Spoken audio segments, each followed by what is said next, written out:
and I might actually get a lot of hate from this particular vlog because I feel like I'm gonna come off as someone who is not supportive of it. It's probably because I'm not.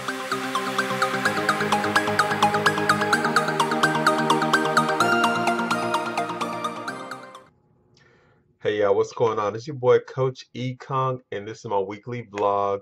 New vision for your nutrition, my unfiltered perspective, tips and advice on health. Today's topic is gastric. I'll pass. Today we are talking about something that is near and dear to the hearts of my peers, my friends, and I might actually get a lot of hate from this particular vlog because I feel like I'm gonna come off as someone who is not supportive of it. It's probably because I'm not, and that is the very common surgery called the gastric bypass. Briefly, let's talk about what the definition of it is. The gastric bypass is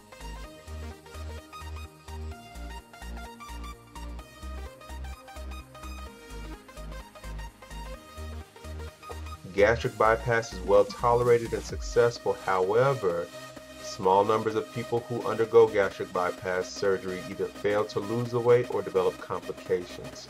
This failure to lose weight or getting complications after the procedure is called gastric bypass failure. So I just want to go through a couple of things and just kind of just speak my heart about this issue. With your the pouch of your belly being smaller, your appetite is going to be different. So that's where a lot of the immediate weight loss is coming from, because your body's taking an immediate change. And so I believe that it's very valuable in those terms of you having something more than just your willpower to keep you from doing bad. But a couple of things that I believe that are sad to watch is when the people I see have this surgery, what happens initially is I think the excitement of losing the weight is first. And they're out and about, they're talking to people, and everybody's of course complimenting and saying, hey, you're looking great, and there's two types of people. I think that there's the people that are totally different people, because you can tell their confidence is like, out the roof, and they're, more social and more, comfortable with their weight. And then there's other people where their whole thing is that they're the same person, but they just now are, you could tell that they don't have as much stress on their body. So you're happy for those people. The ones that are of my concern is who I see lately, and those are the people who lose the weight, very social, and then slowly but surely they start gaining it back, and you start seeing them more and more start to get back into their shell, less social. You can tell the confidence, their head is more down, they're not happy. And sometimes people have built up businesses around this. This is a sad thing. People have built businesses around their weight loss, and man, it's super sad to see them abandon ship, and stop media feeds and stop posting because they can't they can't maintain it. So the main point of my blog today is basically saying, just like anything, like a promotion, like you're winning the lottery, if you can't maintain it, it's not worth it. And I think that people go into it thinking, first of all, some people go into it thinking that they can tell me that they worked and trained and ate and dieted really good and the weight just came off. Well, that's cool, if you want to tell me that, but understand that I've been doing this for a long time, and there's a difference. This is another thing. There's a difference between losing weight with surgery and losing weight with health. And I, haven't been doing this for over a decade. I know how the body looks when there is muscle tone that helps transition and burn fat, as opposed to you having lost an immense amount of weight over a short period of time, or even a normal period of time, and how your body looks. And so, whatever the case is, what people don't understand is that when you fall into such an immediate and rapid change of your body, the books, the doctors, everyone can tell you that, what to do to maintain it. But if you have not actually lived through day to day, it's like giving a 16-year-old a Maserati, or like I was saying, getting promoted to a position that you didn't really have to work for. You get there, you get excited, but then after a couple of weeks, you're like, okay, I don't know how to control this. Or if you're a 16-year-old, you're like, okay, how do I get it in gear? Or how do I start to, how do I drive this safely? How can I see over the seat? And then you start to understand, like, this car, maybe a little bit more power, maybe, bit off more than I can chew. Or, this promotion, like, wow, I didn't know all the sudden responsibility came with it. I don't know if I can handle all this. And what you start to do is you start to crack under pressure. And when most people crack under pressure, fall under pressure, what do they likely do? Fall into bad habits, because you have not trained your body. You have not gone consistently and trained yourself, to meal plans and to, exercise constantly. Like, you just basically got this new body all of a sudden, and you're just basically, trying to go day to day, not knowing the work it goes to get into it. And I'll be honest, I think maybe one person I know has actually helped to keep the weight off. And unfortunately, this particular person is a person who, they don't even have muscle tone. They're just walking around like very extremely underweight. You could still be tormented with situations where I know people who lost the weight, and in the mirror they still see the person that they were. It never gets out of their head because they had work to get it, or it could just be psychological. It just could be one of those things where it's just something they have to deal with personally. So,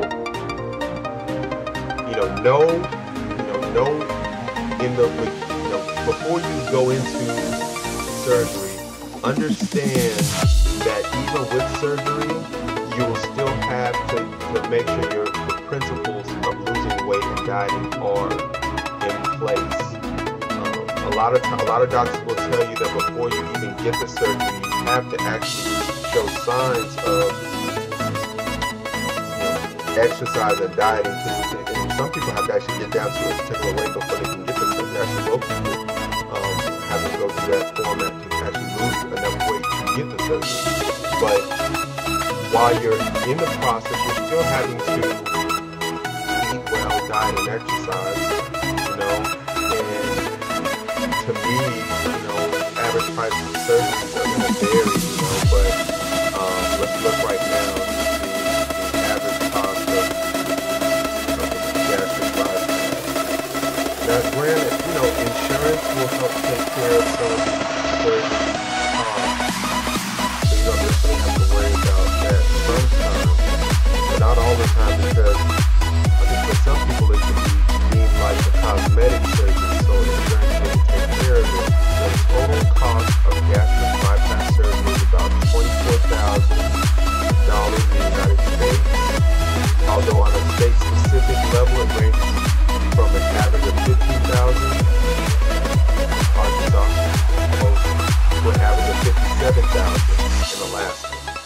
So you're looking at an investment of anywhere around, let's say, $30,000 for something that really initially you could be throwing away because you gained the weight back.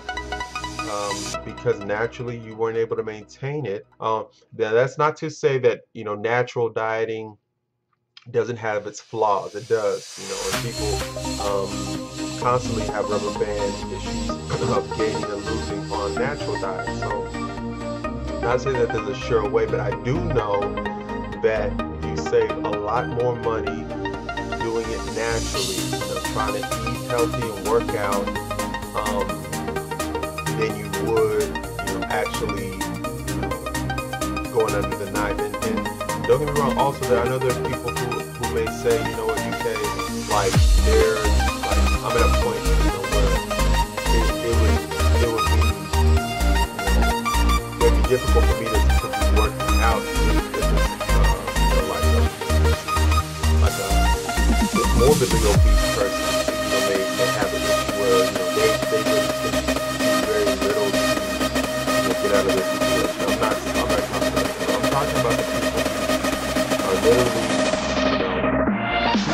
100 to 200 pounds outside of their weight, and they're looking for a way to just shortcut it and not look at how detrimental that can be to their overall life. How detrimental it is to just their overall social and business life, and how it's going to affect those around them. So overall, I just believe that the gastric bypass is not something that is mandatory. I believe that if you look at it statistically, that you're much better off just going ahead and trying to restrict yourself.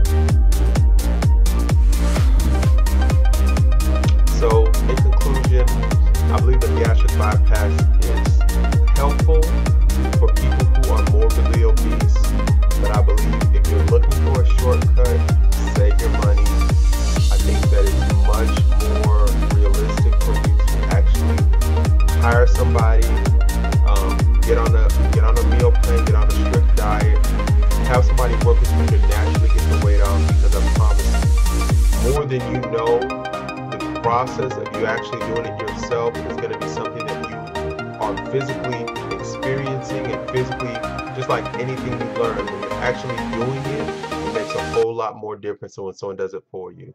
So this is your boy Coach Econ saying, gastric, I'll pass.